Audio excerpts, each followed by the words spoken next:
Hey Joseph, Yusuf here at JohnTheHutDweller. A Muslim keeps trying to get me to convert to Islam. This is a very un-Islamic thing because I already rejected Islam, so uh, I'm unsalvageable. Uh, but there's good people out there, and this person obviously is concerned that I am not a Muslim and wants to convert me. So good for him. But it is amazing how ignorant this person is. And every Muslim, uh, and I think it's a mistake to talk about the Bible with Muslims or to debate about the Bible with Muslims because it doesn't matter. Bring the fight to their doorstep. What about the Quran? Um, Even if the Bible is not the Word of God, not true, all this kind of stuff, the Quran is far more flawed than the Bible. Uh, Even people like Bart Ehrman would say that uh, the the Bible is far more intact than the Quran, from ancient sources to modern sources, and all of the reliable, what Muslims claim as reliable sources for the first 200 years, claim that there was a surah 3 times the length of Al-Baqarah, the longest surah in the Quran, and that it's gone. They all recognize the satanic verses, and there are verses in the Quran that talk about the satanic verses, saying what Satan has said, Allah has abrogated and made correct. Yet, I mean, it would be far easier for the Muslims to say, yes, satanic verses took place, but we don't worship Muhammad, we worship Allah, and that he corrected it and put the true words back into the Quran. But no, they just totally, no, it was never there, it was never there, it was never there. Um, which shows the weakness of their faith.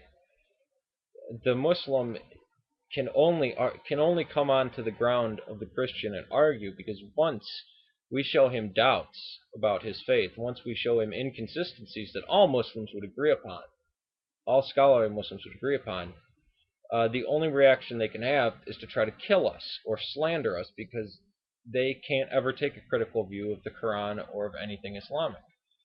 Give you one case, the 5 pillars. Read Sahih al-Bukhari. There's no 5 pillars. There's 6, there's 3, there's 5.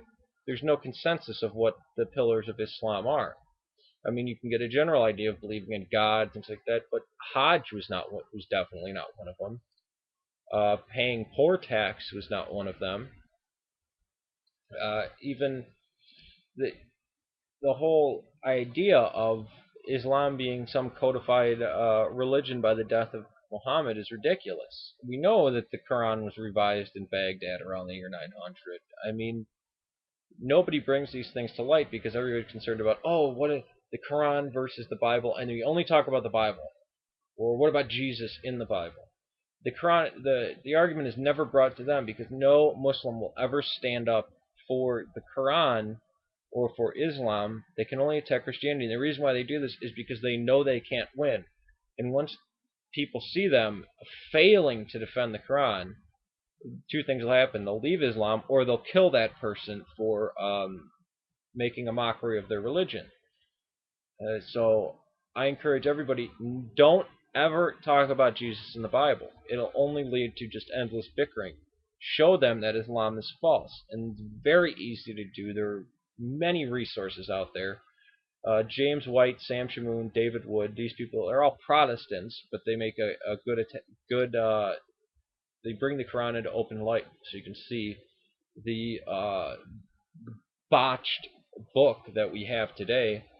Another thing is the fact that the Quran was not written in pure Arabic. It was written in a transitional form of Arabic where most of Arabic was still Aramaic. It's easier for the Syriac Christians to read the Quran than it is for any Arab speaker. There's so many words in the Quran that they say, oh, we don't know how to translate. Because they're Aramaic words. They're not Arabic words. Alright, this is what I have to say. Peace to everybody, and we need to really take the fight to the Muslims. We need to start converting Muslims. Not just defending the Bible. Our charge isn't to defend the Bible, it's to convert those people. It's to preach to them.